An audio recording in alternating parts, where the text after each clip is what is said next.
Do you dream about launching your own business? Are you working hard in your career but don't feel you have the skills to reach the next level? Do you need something which works around your busy schedule? We're here to tell you that you can have it all. Find out more about the Roadmap Alternative MBA at www.roadmapmba.com, including free worldwide shipping and our 30-day full money-back guarantee. We care about equal access to education. We care about building a better world. Our mission is making business education accessible. Join us. Hello and good morning. It is Friday the 24th of February 2023. My name's Steve Pugh and I do a live stream most Friday mornings, pretty much every week. And basically what we do is that we talk about stuff that we're doing both within our startup, but what we also like to do is address stuff which is kind of going on in the world, which hopefully might be interesting to you as well. If you get involved and say hello in the comments, it should pop up on the screen. And I basically love it that I'm currently stood here live. It's 9 a.m. here in the UK, but basically it's that interaction. I just love it when people kind of say hello and just reach out and that kind of thing. And what we tend to do, we give you a quick overview on the Roadmap MBA. So this is our startup and our mission is to make business education and training accessible to 5 billion people worldwide. That we are passionate about the positives that basically education and training can bring to people's lives, but also acknowledge that actually for a lot of the world's population in the UK and around the world, it's kind of out of reach, that either it's too expensive, it takes too much time, you can't access it physically because you might have a disability or you're just in a really remote part of the world. You might not have the past academic qualifications. You might have a fear of exams and tests and failure, and there's loads of different reasons that actually hold people back from kind of working on their business education and training. But actually it's also fundamentally important that for most people, as you go through your business or career, essentially what allows you to grow and develop and get promoted is largely your skills and your skill set and your ability to make real world change. That actually, yes, you know, I'm a massive fan of business schools, and if you ever get to go to a proper one in person, do it, it's amazing. But actually for a lot of people, when you're busy working, or you could be a parent or lots of other things, the truth is it's kind of out of reach, and what we're looking to do is support that demographic, that metric of people. Basically you can also learn for free, and that was really important to us, that we recently passed users in 50 different countries, which is really amazing. It was actually North Macedonia is the most recent one that we kind of found new people with and on. But the whole point is that you could be anywhere in the world, and as long as you have one of these, the idea is that you have access to, if you want to, knowledge and information that can help you grow your business or career in a way that we hope is useful to you. That likewise, it doesn't matter how much you earn, that over half the world's population live on less than $5.50 per day, which is insane. And if you think about it, that your average US business school education could cost $200,000, it's just out of reach for a lot of people. Yes, there are other options out there, but we believe we're trying to create something special, and that's kind of what we do. So what I do on the live stream is talk about interesting stuff, or hopefully interesting stuff that we've kind of done this week. The big one for me as of about an hour ago is actually, so we submitted to YC Summer 23. So basically, Y Combinator is the world's biggest and best startup accelerator. That if you wanted to launch a startup and genuinely become a billion-dollar company, that's where you would go. That's number one. There are lots of other ones which are really kind of cool, but that's like top of the tree.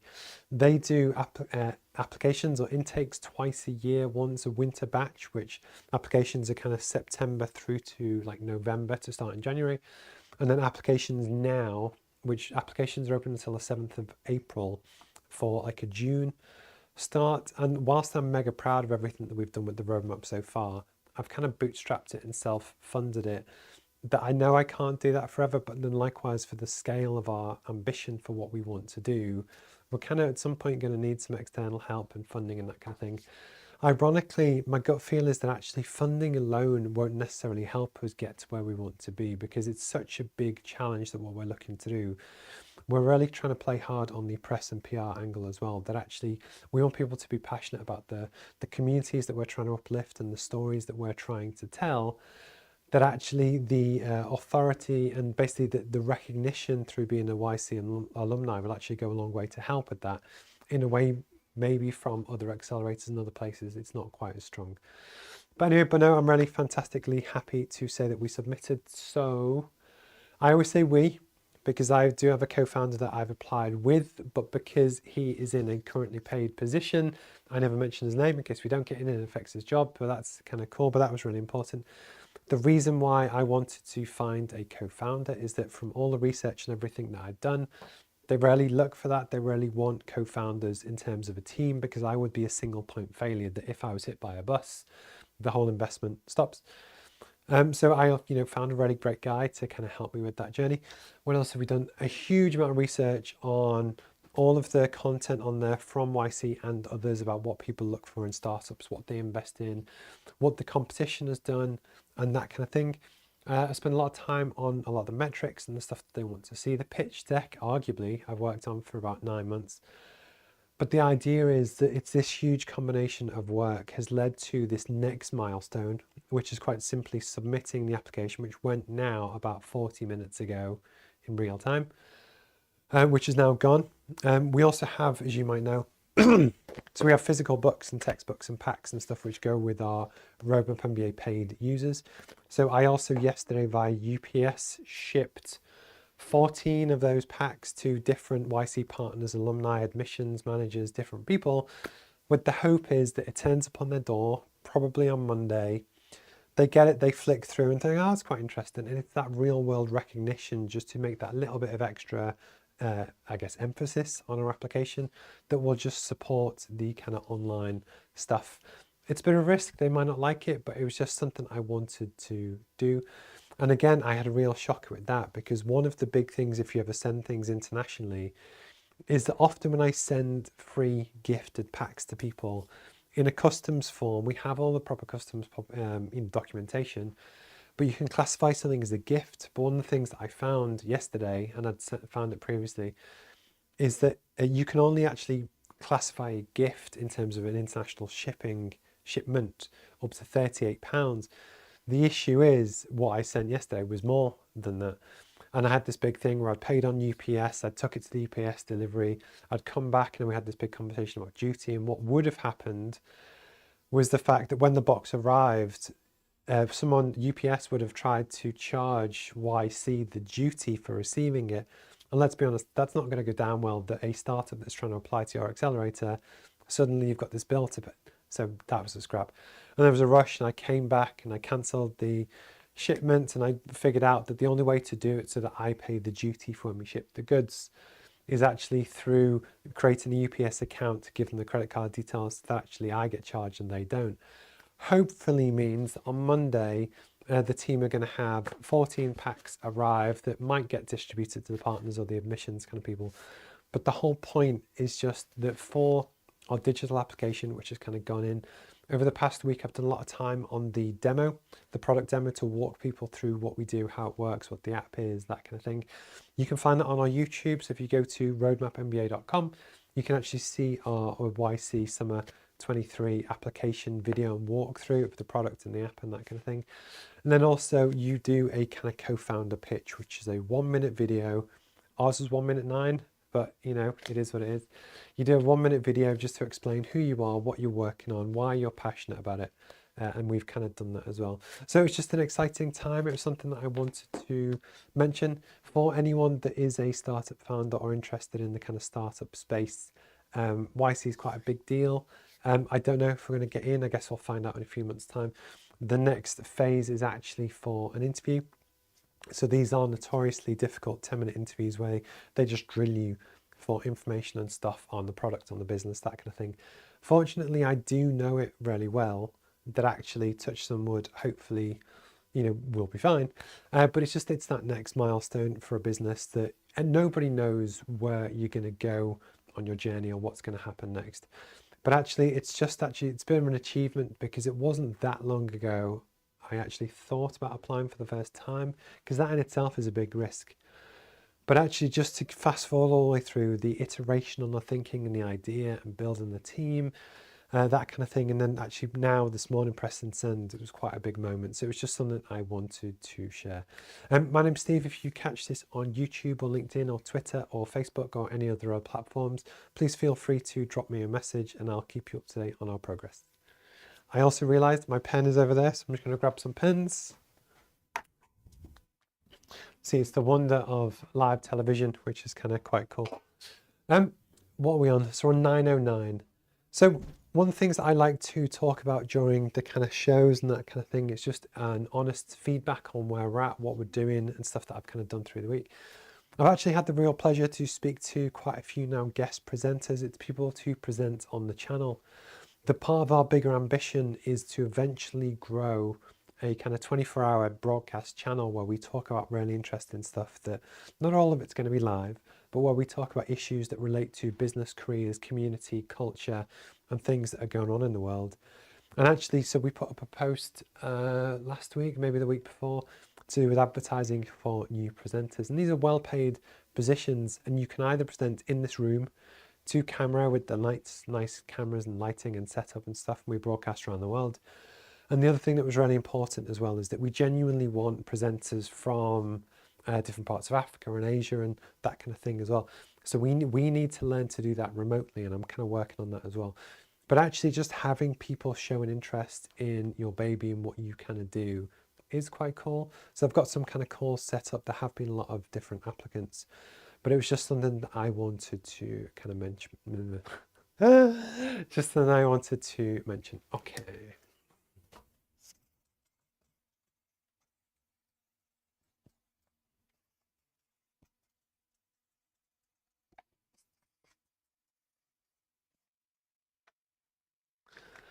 So one of the topics that I wanted to talk about this week, so I generally pick different topics that have either come up this week or that I think might be interesting.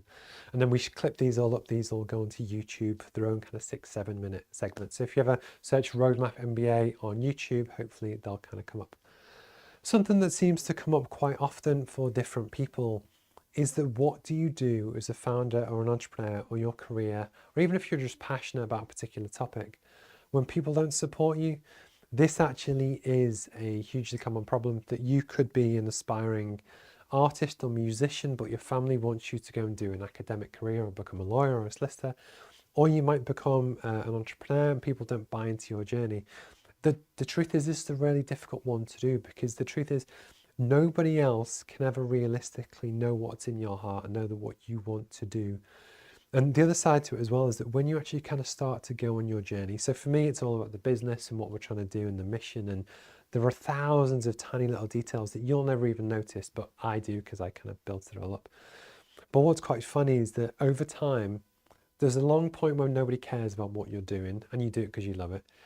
Then you get to a point where people start to notice, but at that same time, often it can be that some people start to resent you, or they don't like you, or they make little snipey kind of comments at you. And it can be quite difficult to deal with, because let's face it, nobody wants to be criticized for something you want to do. And the truth is, how do you kind of deal with that? For me, it's the element of, do you love what you do enough to be able to shrug off criticism, take it, and actually keep going? Because actually chances are people are kind of just jealous about what you're doing or whichever, that actually it can be a common thing to kind of fight through. Another one, again, if you want to start your own business, is especially if you have other people reliant on you, that basically if you could be a parent and you've got children or you've got a partner, that, let's face it, when you first start a business, it's going to be probably a year maybe where you're probably not going to make any money. And what that can do is cause financial pressure and strain on a relationship or a marriage or whichever. There will always be pressure for people to say, look, why don't you just give up, get a job, etc. And it can be quite difficult. And the truth is, there are no right or wrong answers. If you launch a business, and trust me, I get how difficult it is, and actually you get to a point where you love it, you would love to do it, but it's just not getting traction, and you've got bills to pay and children to feed and gas bills to pay, I completely understand, and there is no shame at all to either pause the business or take a break from the business or just move, completely back into a paid job. But do it because it's what you want to do. Never do it because someone else wants to pressure you into kind of doing or taking a certain course of action. One of the videos I watched this week is actually to do with often a happy life and a fulfilled life comes with challenge. So the bigger the challenge that you can take on, this actually can, that's often where, fun and like excitement and joy comes into work. That I know that I could get paid 10 times more in a paid job to do stuff for other people, but actually just trying to make a real difference in the world is massively difficult, but actually kind of makes me happy. But the point is, it's only up to you. Nobody else can ever say to you, look, you need to go on this course of action and you need to quit giving up your startup dreams and do this or become a doctor or whatever it is. You have to do it for you. But actually never feel guilty that if you take a certain course of action or you try and launch a business and maybe it doesn't quite work, there's absolutely nothing wrong with that. There's massive props and respect for anyone that is willing to do that. And even if it feels like people don't always respect you or respect what you're doing, or even if they just criticize, take it as a compliment in some ways, that actually you're doing something well enough that people are starting to take notice. And actually, me personally, you might see on my bookshelf just over there, I'm a big fan of, I've mentioned this in previous live streams, David Goggins. So basically he's a former Navy SEAL, really motivational, inspirational guy. And actually, yes, you can just about see it in shot now. But actually for me, when I work in my office and it's a tough day, or I get criticism or I get a no or whichever, it's what would Goggins do? What would Kobe do? I also have my Kobe signed picture. And it's that thing of where I'm doing it for me. I'm doing it because I'm trying to make a positive impact in the world. I don't really care what anyone else thinks. I care what my wife thinks, but actually we're kind of on the same page that we're going on this great journey together. But I'm also 100% open to accepting the fact that at some point this might all come to an end. But as long as I know that I've tried my best, I'll take it. I'm happy with that. I'm happy to, I was going to call it a loss, but it's not even a loss. I'm happy the amount of stuff that I've learned on this journey is just been incredible. That even if I close Roadmap MBA tomorrow, I'm happy with what I've achieved. But the other side to it as well is that you do find genuinely good people that have helped you and do help you on your journey, that do care about what you're doing. They love the mission, they love what it's about. And often you just need to stay in the game long enough to get people to almost recognize that and start to talk about it. But it is a hugely personal decision. There are no right or wrong answers. And it was just something that I wanted to talk about, that even if people don't always believe in you, you don't have to accept what they tell you or what they think. It doesn't matter what they think. The only thing that matters is you, your heart, your own vision and mission. That almost all of the world's most successful entrepreneurs could see something that nobody else could, and they had the conviction to see it through to a point where now everyone's like, oh yeah, Steve Jobs is a genius, he's fantastic. But don't forget, earlier on in his career, he was sacked because certain people thought he wasn't the right person for the job and they didn't believe in him. And it was only when he was exited, the company started to fail and they actually brought him back, did people start to realize the genius in Steve Jobs, that actually when he came on to invent the iPhone, did he invent the iPhone? His company invented the iPhone. But my point is, he was willing to make the sacrifices and do the calls to put his neck on the line to follow a certain path. That often is the life of the CEO, that actually, in hindsight, the successful people just look back and think, oh, that person was always destined for greatness. But the truth is, they're not. They're real people. They're regular people. They eat and sleep the same as everyone else does. They just had a conviction to really follow a path. And basically what I want for you is just the confidence to follow your own path, whatever that is, and just kind of see where it leads. So if you catch this on YouTube or LinkedIn or Twitter or Facebook or anything else, my name's Steve Pugh. I'd love it if you kind of like and subscribe. We cover business and entrepreneurship type stuff on this channel. We have a startup called Roadmap MBA. So if you go to @roadmap on any of the socials, or www.roadmapmba.com, you can check out what we're kind of all about. And it's free business education and training that anywhere in the world can learn free business education completely for free. There's no catches, there's no adverts, there's no nasty surprises, but it's there to help you uplift your own skill set, but actually help empower your family and your community as well, no matter where you're based in the world. Okay.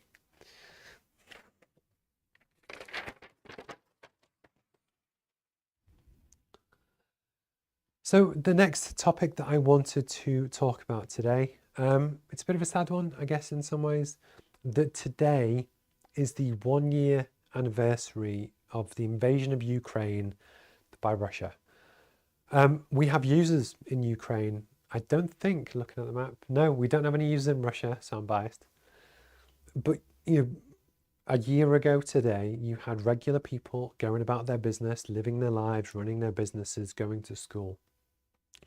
Then suddenly, a major European power decides to invade your town with tanks and soldiers. And I can't even imagine the horror that that would have brought, and the fear and what's going to happen. And chances are, people might have been killed in the attacks and the bombs. And a lot of people thought that this would have been over in days. I think it was one of the things that Russia had put out, is that they actually expected Kiev to fall within, say, 2 weeks. But a year on, this problem, this war, is still going on. It's still impacting millions of people's lives. And it was just something that, especially 1 year on, I couldn't not talk about it, because it's massively important. It's scary. But again, as someone in the UK, I'm probably 7,000 miles away from where a lot of the action is happening. And even I'm scared about what could happen if it was to escalate or whichever. I can't even imagine what it's like to be in any of that part of the region, where you just don't know the fallout, what could happen next. There's a lot of tension to do with China, and they've previously said about Taiwan. And what I just wanted to address is that actually it's okay to be scared about these things, to not know what's going to happen, but also just recognize the resilience of the people. Yes, but I think we've got 8 users in Ukraine. That's today. That's real live people that are still trying to build their businesses, go to school, get on with their lives, but also they'll be scared about actually what's going to happen next. And it's that element of where often I can be guilty as almost anyone else, that I worry about little things that go on in my day, and little annoyances and stuff might happen that I get frustrated that something happens. But in the grand scheme of things, nothing in my life comes even close to some of the catastrophes and the things that people have gone through. The same in Turkey and Syria with the earthquake. And it was just, sometimes it's useful to remember things that are going on in the world, that actually, whilst it's easy for us to be frustrated about things that could happen in our lives, it could be in our jobs, whichever. Even if I lost everything, lost my house today, but I was still happy and healthy and my wife was still alive, someone somewhere has lost their partner today, or lost their child today, or lost their house, or all of the above, that it kind of puts our perspectives, our problems into perspective. And hopefully, my hope is that this war comes to an end very, very soon. I hope people in both Russia and Ukraine, because let's face it, it's almost never the regular people that start these things, that cause these things. But I do hope that things kind of return to normal as quickly as possible, and just hopefully help people rebuild their lives and actually build a happier, safer global community. Because actually, that is for me where a lot of the worry comes from, is that over the next kind of 50 years, what could happen in the future, and how could that impact a lot of people? That yes, you're going to get dictators and different people that want to invade different countries or do different stuff. But the worry is always about the regular people that actually are enlisted to fight. It's their houses that get bombed, and it's their children that get killed. And that's what kind of breaks my heart. So fingers crossed we do not, and I'm not here in a year's time talking about how it's the 2-year anniversary of this war. I genuinely hope that it ends in weeks, if not days. And it was just something that I wanted to mention, because it was today, and it is today, is the 1-year anniversary. Okay. Also, thank you to anyone that joins on Instagram. We purposely broadcast to lots of different channels, and I have a separate computer which is purely there to take the normal broadcast and put it into portrait and then send it out with some graphics and stuff. But what we're trying to do with the mission to make business education accessible is allow you via Instagram to be able to join live streams and actually learn stuff about the world and kind of what's going on in a way that I prefer to do it than not do it. But it's still interesting about how you go through different things. But actually on my phone is how I can see Katie and Chris and a few of the guys who actually logged into the stream. And I just wanted to say hello. And if you write a little message, it should pop up on my screen, and it'd be good to kind of say hello as well. And if you watch this on YouTube, Facebook, LinkedIn, Twitter, and a few of the others, excuse me, if you comment, it should pop up on the screen as well. So I always love it when kind of people get in touch. Okay.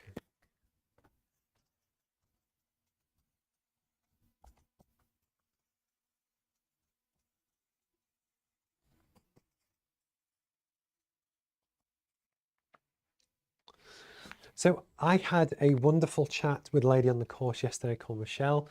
Michelle comes to the 7 a.m. sessions on Thursdays, and what we do is that we walk through the course, and next week we're going to be working on business strategy to help her think through for her organization more about the things that she could do and the common practices and that kind of thing, which is all kind of really good stuff. But I joked with her that I get inspiration of stuff to talk about on the live stream from stuff that actually happens this week, which is real kind of stuff.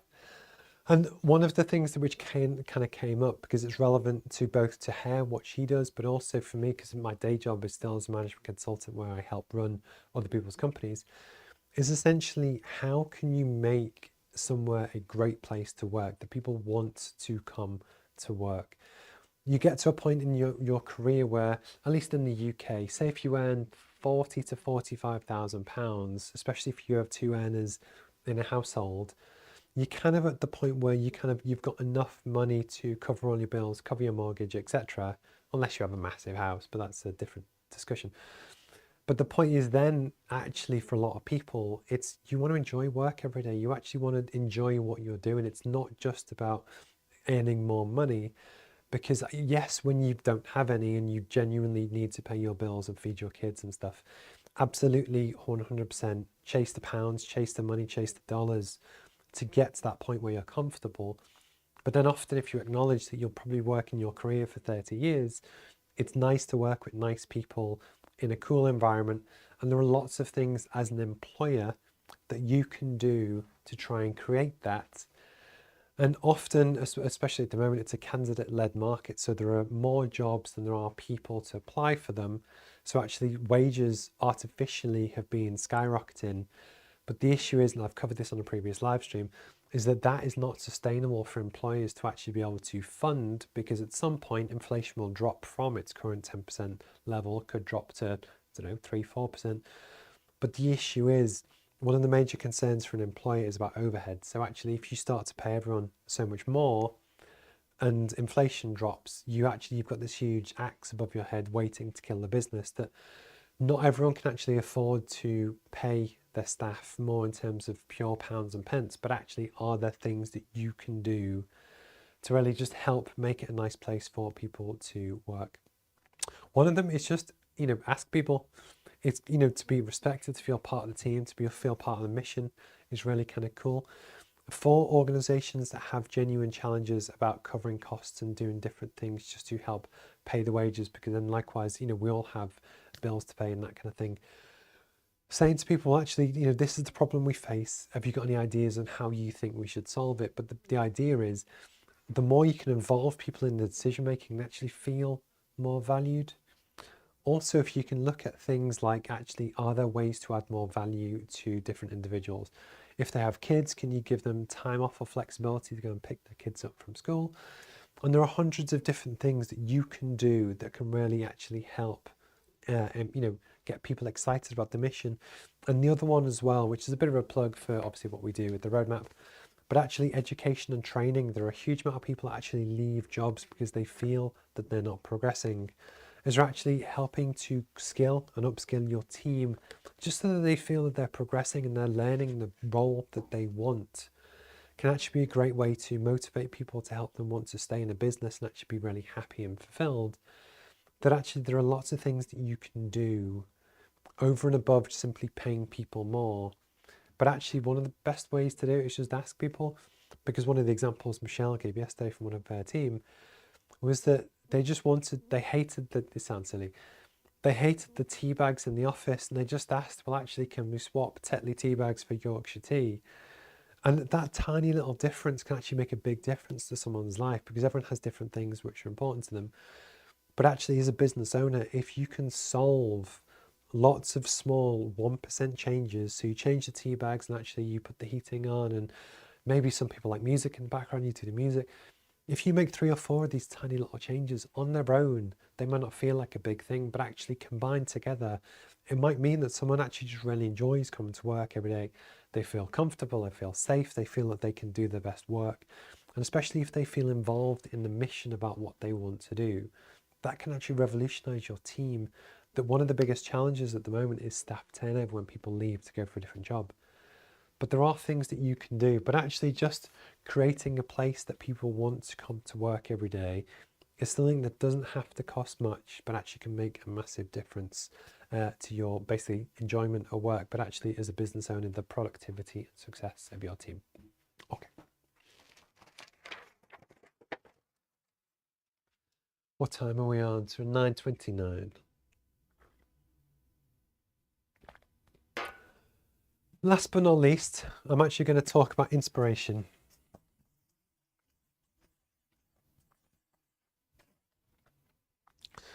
So last night, like literally, it was last night, I went to a fireside chat from the Startup Grind team here in Newcastle, here in the UK. And basically what they do is that they invite in different founders who come in and talk about their business and share their journey and share their passion, often to share the products as well and kind of what they do. And what's really funny is that when you go to these things, especially when you do start your own business, you realize how hard it is to do all of this stuff. That for most of my career, I was always paid by someone else. So it was where I was in a job, I got paid to do stuff, and I might go to these events. And yes, I would hear the speaker talk, but actually it was just someone maybe cool or whatever. It wasn't that big a deal. But now actually being in their shoes, there's a chap yesterday called from a company called Spark. So it was Spark EPOS, so it was electronic point of sale. And what they had, if you check out our socials, some really cool robots and some different things. And what they're looking to do is revolutionize the hospitality industry to help basically both with the labor shortage for workforce to deliver things within hospitality. It could be drinks, it could be food, it could be payment methods. But actually Eric, who's the CEO, just hearing him talk about their journey and what they wanted to do. And we had a good chat afterwards as well. And like myself, he's bootstrapped the business. His is a much bigger scale than mine, and he spent 10 times the money I have. But actually, what he's achieved so far is just incredible. But what I wanted to do and almost share is that actually, it's really difficult sometimes to get your inspiration to get up every day and to go to work and to work on your passion and to work on your mission. But I genuinely find inspiration from different people around the world. So likewise, when I hear from other CEO and founders and that kind of thing, which is really cool, but even people in the media or people I, discover in real life. I had a good chat with a chap called Wayne, also at the same event. And what's quite funny is that I've been fortunate enough to do quite well in my career, and I've been to university a few times, and I have hopefully quite a good CV. But I respect more people that have worked their way up, that have grafted, that are willing to learn a craft, and they're humble, and they want to learn and develop and be part of a team. I value that so much more than academic CVs and that kind of thing. And the point is, it doesn't matter to me, or hopefully to you, where you are in your current career. You might have dropped out of school at 15. You might want to start a sneaker startup or sell coffee or whichever. But actually, if you find good people, find good mentors, find your inspiration, it could be from me, it could be from someone else, but actually pick their brains, see what they did. Because for me, the classic test is actually, it's learning from people that have been there and done it. You have thousands of consultants that will tell you what all the theories say, but they've never done it themselves. I have massive respect if you've started an edtech startup like this, or if you're Eric with Spark EPOS, or any of the other kind of founders. Also Hamish, who runs Flow, which is the co-working space that we're in yesterday. Anyone that's willing to put their neck on the line to create a vision, execute it to the point where it's real and people actually kind of see stuff, but then also keep going through all the challenges, of which there will be many. I have mad respect for that as well. And it was just a quick shout out to Spark for fantastic products, fantastic team, etc. Also to the Startup Grind community, thank you Patricia and the team for putting on those events. And it was just something that I wanted to mention really quickly, that your inspiration doesn't have to come from global superstars, but also although I was connected with Eric, I didn't really know his story until yesterday. But the point is actually going to these networking events and interacting with people online and actually learning more about them can be massively humbling, and actually you can get inspiration and ideas from people that you've never met before. But you only really get that if you put yourself out there and actually, make the jump, make the change to try and learn and see what else is out there. And actually, it can do it can do wonderful things for your business or career. So at 9:34, I think I'm going to call it there today. It's been a really exciting day. My voice is gone. I was going to say it's been a really exciting day today, obviously with our YC application, which is now kind of gone, and that is a big deal. So I'm actually quite excited about that one. Who knows where it's going to lead? I don't know if we're going to get in or not. But both, if we do or if we don't, it will be a very exciting journey as well. My name's Steve. Thank you for your time and attention today. If you catch this on any of the socials or anything like that, please feel free to reach out and get in touch. You can check out Roadmap MBA all across the internet. We've got the website, which is roadmapmba.com, or Roadmap MBA on any of the socials as well. And hopefully you will find us. So have a wonderful Friday. Have a wonderful weekend, and I'll speak to you soon. All right, cheers, guys. Bye-bye.